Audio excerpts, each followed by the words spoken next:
Et je déclare dans vos vies la bénédiction de l'Éternel qui est accompagnée d'aucun chagrin. Amen. Alléluia. C'est une bonne chose d'être à la présence du Seigneur, mes enfants de Dieu. Je bénis le Seigneur pour votre vie, car votre vie ne sera plus l'image de ce que vous voyez, mais vous allez refléter ce que vous croyez.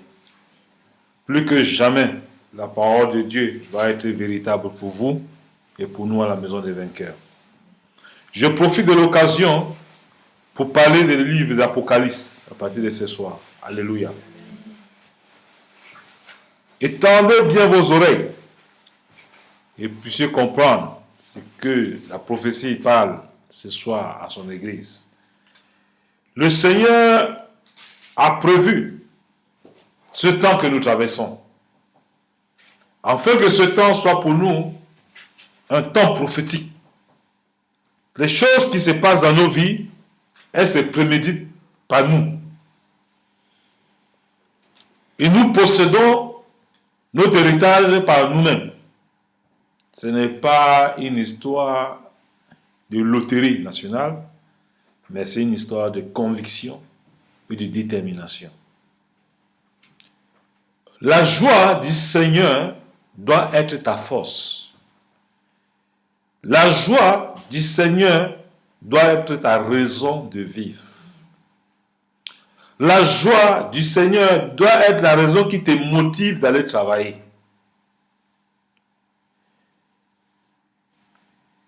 Celui qui te donne le travail, il est capable de te maintenir en bonne santé. Et ce Dieu qui te maintient en bonne santé est capable de régler tes difficultés. Et ce Dieu qui est capable de régler tes difficultés, il est capable de régler les problèmes de ta famille, de ton mari, de ta femme, de tes enfants. Il est capable de changer ta situation de chômage à une situation glorieuse pour sa gloire. Il est capable de changer ta situation de CPAS à une situation pour sa gloire. Pourquoi promènes-tu des regards inquiets? Jésus, il s'est révélé à nous pour que nous ne marchions plus dans la confusion. Mais nous n'avons pas compris le rôle et le but de son existence. C'est pour ça que généralement on a mal à la tête, parce qu'on passe notre temps à réfléchir. Et quand on réfléchit, ça veut dire qu'on porte nos bagages. Et quand on porte les bagages, il est difficile qu'on soit à l'aise. Moi, les charges, c'est pas facile. Les charges, ça pèse. Je me souviens, quand j'étais tout petit, on allait au marigot. Pour ceux qui connaissent les marigots, les fleuves, les petits fleuves du village, aller chercher de l'eau pour nos parents parce qu'il n'y avait pas de l'eau à la maison. Il n'y avait pas la société d'eau qui ont mis de l'eau chez nous. Donc il fallait qu'on fasse des kilomètres avec des bassines sur la tête. On allait, quand on m'envoyait pour l'eau, quand on a prononcé mon nom seulement, je voyais la souffrance qu'elle devait trimballer dans les kilomètres. Parfois, je me cachais en bas du lit. Mais mon tour me rattrapait. Il fallait que je porte cette décharge sur moi. Juste ce que je ravite à la maison. Si je ne ravite pas, mon nom ne va pas rester en paix. Mais alors, maintenant, on a connu Jésus. Avant, pour régler le problème de malédiction, on était obligé de tuer un coq. Aller sacrifier aux idoles. On était obligé de souffrir, payer le coq de notre argent. Aller sacrifier aux idoles. Mais Jésus, maintenant, il vient. Il te dit, je n'ai plus besoin que tu vas puiser l'eau au marigot. Moi, j'ai puisé l'eau au marigot à ta place. Assieds-toi à boire de l'eau parce que je te donne de l'eau vive. Nous-mêmes, volontairement, on refuse la proposition de Jésus. On dit Jésus, c'est trop facile. Nous, on veut le chemin difficile. Ton histoire où tu veux porter nos bagages, là, on n'est pas prêt. Nous, on veut porter encore nos bagages. Tu ne sais pas ce que c'est. Tu parles de quelque chose que tu ne connais pas. Laisse-nous porter encore nos bagages. Et c'est ça qui fait notre difficulté. On vient chez Dieu, on prie pour que Dieu nous donne un mariage. On refuse que Dieu nous donne un mariage. Nous-mêmes, on laisse Dieu de côté. Nous-mêmes, on cherche le mariage avec notre propre force. On commence à promener les regards inquiets de gauche à droite. Quand on nous sourit, on sait que non, on a réussi. La même chose, les gens qui ont problème d'argent, eux, de garder le silence devant l'Éternel. Tu dis non, il faut que j'ai l'argent à tout prix. Il faut que tu te promènes de maison en maison et que tu cherches tellement à prouver aux gens que tu as réussi, que tu mets le Seigneur de côté et tu portes le fardeau sur ta tête parce que tu es décidé de réussir. Qui t'a dit pour réussir, il faut souffrir de la sorte? Si Dieu ne t'a pas donné une direction, ne souffre pas, laisse qu'il te donne une idée. Ce que Dieu te demande de faire, c'est accompagné d'aucun chagrin, c'est avec joie. Quand Dieu te demande de faire quelque chose pour que tu sois béni, ça vient avec la joie. Je vous dis, je vous parle de l'expérience que moi je vis avec Dieu. Moi, je suis dans le repos de Dieu, votre papa. Qu'est-ce que je fais? Quand j'ai quelque chose que je ne comprends pas, je dis Dieu, ton histoire là, je ne comprends pas. Moi, je dis à Dieu, je n'ai pas honte. Je dis Dieu, moi je ne comprends pas ma vie. Peux-tu m'expliquer ce qui se passe pour que je puisse te faire confiance? Alors, c'est là que Dieu me sourit. Il me dit, voilà, tu as bien parlé mon fils. Si tu veux que je t'assiste, je vais t'assister. Si tu veux que je règle tes problèmes, fais-moi confiance. Quels sont tes problèmes? Je suis arrivé ici et j'ai dit, Dieu, j'ai un problème de voiture. Dieu m'a dit, ce n'est que la voiture que tu veux. D'accord. Il dit, reste tranquille. Quand tu marches, tu prends tes bus, tu prends le métro, considère que tu es en train de rouler dans la voiture. Quand j'ai marché pour aller au bus, moi, je marche bien. Dans ma tête, je sais que c'est ma voiture. Et la voiture est venue me trouver. Pour vous dire quoi? Votre besoin, vous avez besoin d'agresser Dieu. Agresser Dieu avait dit quoi? Lui faire confiance et parler à lui seul. Tu parles de tes besoins à un chrétien, il va se moquer de toi. Parce qu'il ne connaît pas ta relation avec Dieu. Mais tu parles des choses que tu as besoin au Seigneur. Il va t'accorder cela parce qu'il sait que tu lui fais confiance. Je dis souvent à ma femme que la relation avec Dieu, c'est individuel, c'est pas collectif. Quand Dieu te met mari et femme, vous devenez un quand vous voyez les choses comme Christ voit. Mais si dans le couple, l'autre voit comme Christ voit et l'autre ne voit pas, il y aura la guerre. Parce que vous n'êtes pas unis. On est unis parce qu'on parle le même langage. Le même langage fait confiance à Dieu. Dieu, c'est un Dieu de paix. Dis après moi, Dieu, c'est un Dieu de paix. Dieu, c'est un Dieu de paix. Ce n'est pas un Dieu de querelle.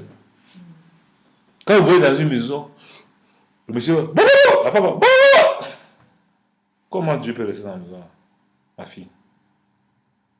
L'évangéliste. Comment Dieu peut rester dans les querelles? Si tu veux que Dieu règle tes difficultés, tes problèmes, tu as besoin de faire des histoires. Hein? Je vous pose la question, vous avez besoin de faire des histoires? Pourquoi c'est toi, quand tu as des problèmes, au lieu de regarder Dieu, tu prends tes pieds, tu cours. C'est ça. Est-ce que ça racontant tes problèmes à quelqu'un que tes problèmes vont se régler? Dieu dit, malheur à l'homme qui met sa confiance à un homme mortel. Mais quand tu mets ta confiance en Dieu, Dieu finit toujours par résoudre parce qu'il sait que tu lui fais confiance. Je te promets, je vous promets, ton mari va te trahir. Mais Dieu ne te trahira jamais. Amen. Ta femme va te trahir, mais ton Dieu ne te trahira jamais. Amen. ton compte de bancaire va te trahir. Mais Dieu, le trésor céleste, ne te trahira jamais. Quand on parle que amasser, la Bible dit, amassez vos trésors là où la rouille et quoi? Et la terre ne peut atteindre. Sur la terre ici, la rouille peut atteindre tout. Mais chez Dieu là, ton trésor qui est là-bas là, la rouille ne peut pas atteindre. Ni les dévoreurs, ni les voleurs. C'est pour ça qu'il faut assurer sa place au ciel et sa richesse à partir du ciel. Si Dieu dit oui dans ta vie, Guylaine, qui peut dire non? Alléluia. Si Dieu dit oui dans mon évangéliste, ta vie, qui peut dire non? Pasteur Jésus, qui peut dire non? Si Dieu dit oui, j'agrée ton mariage, qui peut dire non? Mais pourquoi vous vous inquiétez? Pourquoi vous ne faites pas confiance à Dieu? C'est pas moi que vous faites confiance. Hein? Vous croyez que le problème de possession que vous avez là, Dieu est incapable de régler ça? Hein? Le problème de sorcellerie dans ta famille, Dieu est incapable de régler ça? Le diable là, c'est Dieu qui l'a créé. Il est inférieur à Dieu. Le diable s'appelle Lucifer. Lucifer veut dire ange de lumière. Il a été créé par Dieu pour faire l'adoration à Dieu. Comme il adorait Dieu, il a vu que la louange, il faut qu'on lui fasse la même chose. Il a désobéi à la personne qu'il a créée. Et la personne qu'il a créée, Dieu, a créé une sentence pour lui qui est la prison. Ça veut dire quoi? L'enfer. Et quand il a quitté sa position, il est allé avec les anges qui le servaient. C'est ça qu'on appelle démons aujourd'hui. Les démons ont été créés par Dieu. Les démons ne sont pas plus forts que Dieu. Ils ne sont pas plus forts que Jésus. Donc c'est pour ça que Jésus est né de Dieu. Afin que nous puissions croire en lui et que nous triomphons sur les démons et sur le diable. C'est pour ça que quand Jésus est dans notre vie, nous avons la majorité. Nous avons l'autorité. Et quand nous avons l'autorité, ça veut dire quoi? Nous nous levons le matin, nous disons quoi? Pauvreté, assez c'est assez. Alléluia. Amen. Célibat, assez c'est assez. Échec, assez c'est envoûtement, assez c'est inquiétude, assez c'est je ne m'inquiète plus, je me jette à l'eau. Je me confie à toi, Jésus. Je vis que pour toi. Je mange pour toi. Je parle pour toi. Je regarde pour toi. Et je vis pour toi. Quand tu commences à faire ça, les anges qui sont en chômage dans ta vie vont se lever et commencer à travailler. Alléluia. Amen. Qui sait que ces anges sont en chômage? Quand ils s'inquiètent. Quand nous nous inquiétons, nos gens sont en chômage. Il faut occuper vos anges. Vous savez comment il faut occuper vos anges? Vous vous allongez sur votre canapé. Vous regardez la télévision, vous êtes silencieux. Quand ton corps commence à dire, il faut aller à gauche, il faut aller à droite, tu dis, Seigneur, prends le contrôle. Quand le Seigneur prend le contrôle, Dieu dit que, ah, enfin ma fille a confiance en moi. Hey! Ange de bénédiction, ange de nouvelles idées de réussite. Va dans la vie des mamans évangélistes. Faire réussir son projet. Le projet commence à réussir. Parce que tu as fait confiance à Dieu. Quand tu t'inquiètes, Dieu dit, mais on dirait que ma fille là ne me connaît pas. Imaginons un peu que vous dites à votre fils, si tu passes la classe supérieure, il va t'acheter un vélo. Ton fils ce soir vient te dire, maman, est-ce que tu es sûr que tu vas m'acheter un vélo? Tu le répètes, il dit, tu passes, je t'achète un vélo. L'enfant le lendemain encore vient te dire, maman, tu es sûr de m'acheter un vélo? Il vient le troisième jour, je dis, maman, tu es sûr de m'acheter un vélo? L'enfant te dit pendant 7-10 fois, tu es sûr de m'acheter un vélo. Qui est la personne qui sera content? Parce que l'enfant te répète ça tous les jours. Te demande si tu vas acheter. Qui sera content? Maman évangéliste sera content. Tu seras content qu'il te répète tous les jours, non? Que maman, est-ce que tu es sûr de m'acheter un vélo? Tu vas lui dire quoi? C'est que je te dis, je vais faire, non? C'est la même chose que quand on vient vers Dieu. Dieu dit, si tu mets mes commandements en pratique, si tu suis mes voies, je fais comment? Je vais révéler tes sentiers. Pardon? Je vais éclairer tes sentiers. Je vais éclairer tes sentiers. Donc toi-même, quand tu sais que tu marches à la désobéissance, tu mets les ténèbres sur tes... C'est-à-dire que partout où tu marches, tu vas marcher à tâtons. Parce que toi-même, tu as décidé de marcher dans les ténèbres. C'est ce que la Bible dit.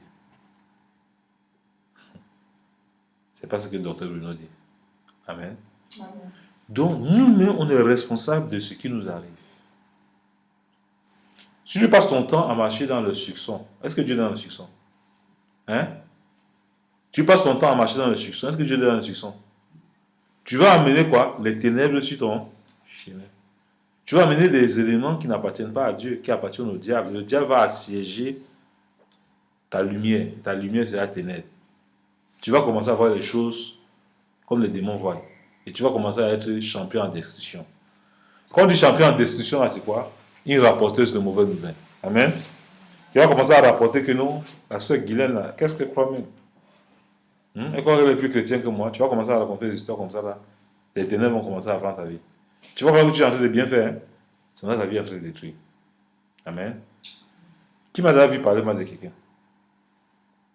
Qui m'a déjà vu parler mal de quelqu'un? C'est comme ça. Chaque fois que tu arrives à parler mal de quelqu'un, tu mets les ténèbres dans ta propre vie. Et la personne qui peut enlever ces ténèbres, c'est toi-même. Ce n'est pas quelqu'un.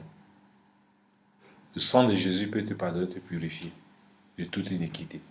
Si tu reconnais, si tu confesses ton péché.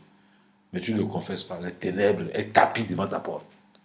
Ça va t'assujettir jusqu'à te détruire.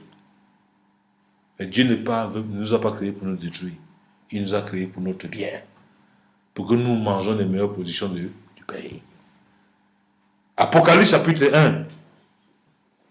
Au verset 1. Qu'est-ce que la Bible nous dit? Révélation de Jésus-Christ que Dieu lui a donné pour montrer à ses serviteurs les choses qui doivent arriver bientôt et qu'il a fait connaître par l'envoi de son ange à son serviteur Jean, lesquels attestent la parole de Dieu et le témoignage de Jésus-Christ, tout ce qu'il a vu. Et celui qui lit et ceux qui entendent les paroles de la prophétie et qui gardent les choses qui y sont écrites, car le temps est proche.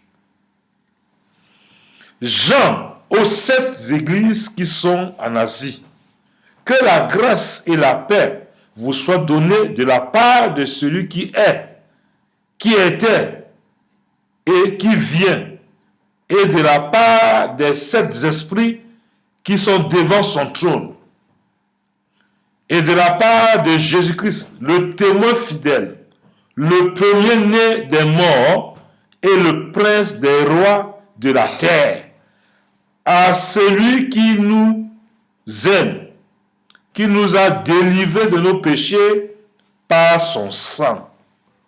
Nous voyons dans le verset 5, il spécule des paroles profondes. Jésus-Christ, le témoin fidèle. Quand on parle de témoin fidèle, c'est de lui, c'est Jésus-Christ qui a parlé de son Père, le créateur de l'univers, qui a dit que Dieu a créé Lucifer. Lucifer est une créature de Dieu. Le diable est une créature de Dieu. Répétez avec moi, le diable est une créature de Dieu. Le diable est une créature de Dieu. Il n'est pas plus puissant que Dieu. Il n'est pas plus puissant. Le diable n'a pas créé Dieu. Le diable n'a pas créé Dieu. C'est Dieu qui a créé le diable. Alléluia. Donc, comme Dieu a créé le diable pour un but et que le diable a désobéi et qu'il est devenu dangereux pour l'univers, Dieu a créé un remède pour le diable. Et le remède que Dieu a créé, c'est Jésus-Christ. Amen. Témoin fidèle. Donc, lorsque tu invoques Jésus-Christ dans un endroit, les puissances des ténèbres s'enfuient. Amen. Les puissances sataniques s'enfuient. Amen. Quelle que soit la gravité de la possession du diable dans ta maison, lorsque tu mentionnes le nom de Jésus, les ténèbres ne peuvent plus rester dans ta maison. Ce n'est que la lumière qui va briller. Tu n'as pas à t'inquiéter. Tu n'as pas à dire à ta soeur, ah, le jour que je serai délivré, ta délivrance dépend de toi. Ça dépend de ta confession. Ça dépend de ta proclamation. Si tu crois que tu ne vas jamais te marier, tu ne vas jamais te marier. Si tu crois que tu es venu sur la terre accompagner les gens, tu vas accompagner les gens. Si tu crois que tu es venu et que tu as mangé les meilleures productions du pays de ton père, partout où tu te trouves, tu vas manger.